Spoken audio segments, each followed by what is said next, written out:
What is going on, guys? Jack here, and I am back with another potential signings for a team, and today we are doing it on the famous Real Madrid.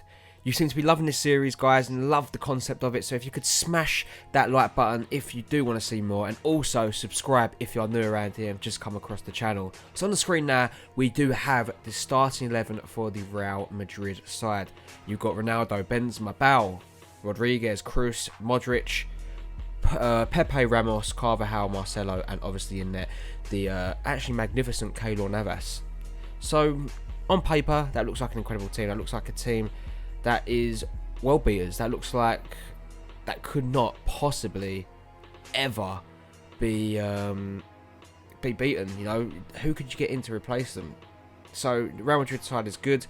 Ronaldo, has he got many seasons left in him at the top? I'm not too sure. If he's injured, have Real Madrid even got a chance? The midfield, a little bit weak for me. Modric and all that do perform. They're great individuals, but do they work well as a team? I'm not too sure. Bale on the right is incredible. Benzema up front is probably one of the best strikers in Europe this season. But again, when he's injured, can they rely on Bale and Ronaldo to play that striker role? Obviously they can, but it's always nice to have a backup. Marcelo and Carvajal, I think they're set at the back. Maybe a new left back might be needed, but right back they've got Danilo. They seem pretty set in their ways.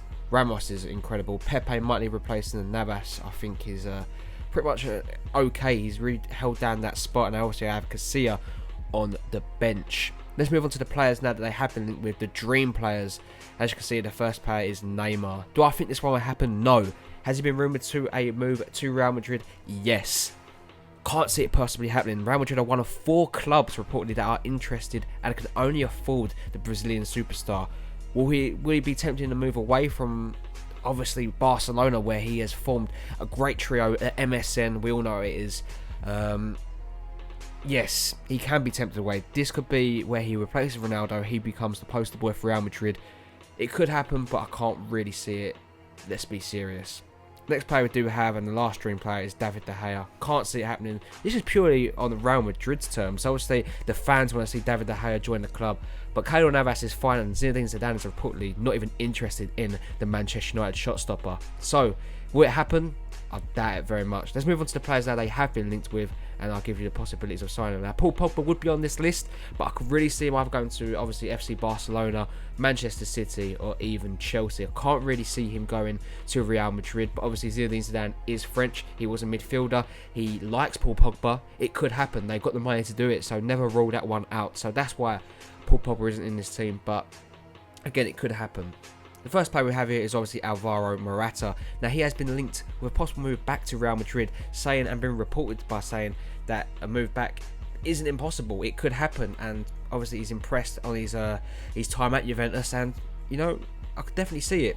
They've also been linked with a £75 million move for Everton striker who is in red hot form, Romelu Lukaku. And it's unfortunate that Harry Kane and Jamie Vardy and even Sergio Aguero have just been in great form, because Lukaku, you don't really see it, but he is probably, I wouldn't say worth £75 million, but he is an incredible striker and a Belgian man. If he does get this move to Real Madrid, could definitely take him to the next level and gives him just another extra bit of outlet up front, and he is just an incredible striker, and I'd really enjoy seeing him in a Real Madrid shirt. I think it would definitely work out. He's still young, still got time to grow. I think it's a great move for him. Next player we do have is obviously the incredible Pierre-Emerick, one of the best strikers in Europe this season, and that's saying something. The Gabon international has been brilliant for Borussia Dortmund, and he has been linked with a move to obviously Real Madrid, who once they come calling, can you really turn them down? This is the big leagues we're talking about here. Will we see Aubameyang playing for Real Madrid? It is very possible, and I think it would be an absolutely incredible signing. The amount of pace they would have up front would be an absolute joke.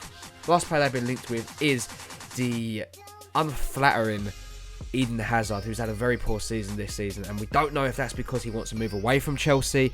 Something's gone on here, and I don't think he wants to be a Chelsea player anymore. Chelsea fans are going to hate me for saying this, but I think it's true.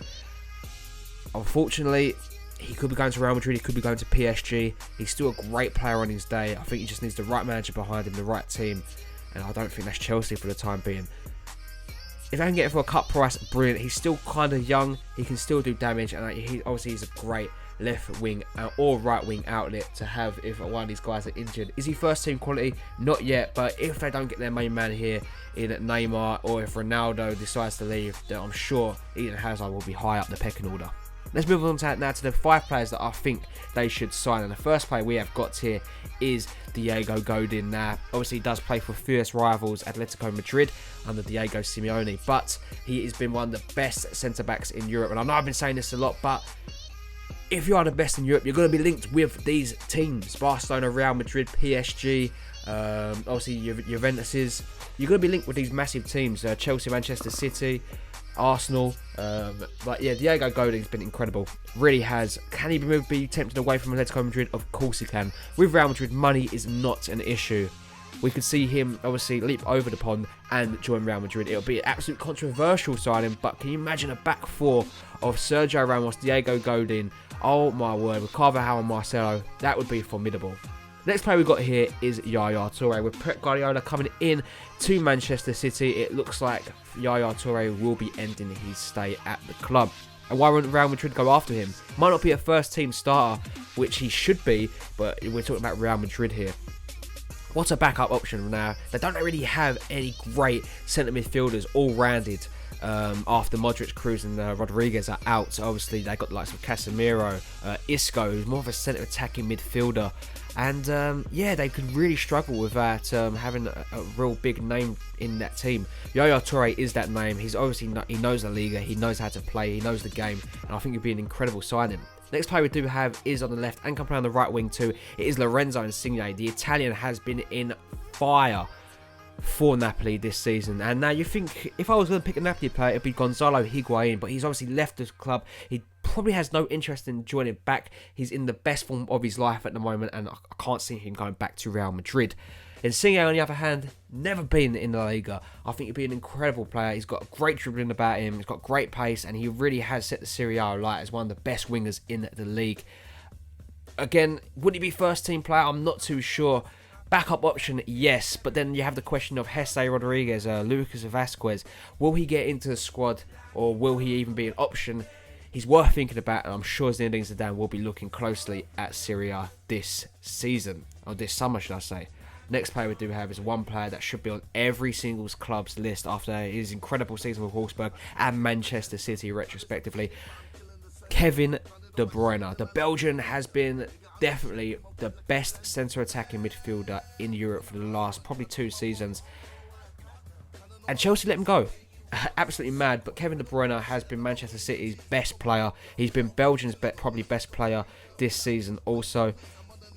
Why not sign him? You know, it's worth the risk. He's a great player, and he'll definitely add some great quality, and he's definitely a first team player and could definitely create something for Real Madrid if it looks like Rodriguez could be leaving, because James Rodriguez has been linked with a move away, and so has Isco. The last player we do have is Zlatan Ibrahimovic. Why not? The man is available on a free. He's been an incredible goal scoring for probably the last 5 seasons. His track record doesn't lie. He is Real Madrid. He's Real Madrid bound, surely. It's a free transfer. They get him into the club. Obviously, it's harsh on Karim Benzema, but this is Zlatan Ibrahimovic. He's a bit old, maybe 35, 36, I believe, but he can still deliver the goods. Guys, what do you think about these signings? Do you think Real Madrid will sign any of these guys, or any of the guys mentioned in the latter part of this video? Thank you ever so much for joining me today. That is going to bring it in today's video. If you did enjoy it and you want to see more, smash that like button. Also, subscribe if you are new around here. And also, if you want to see more, comment in the comment section down below for what team you want me to do next. As always, I hope you have a really nice day, and I'll catch you all in the next one. Peace!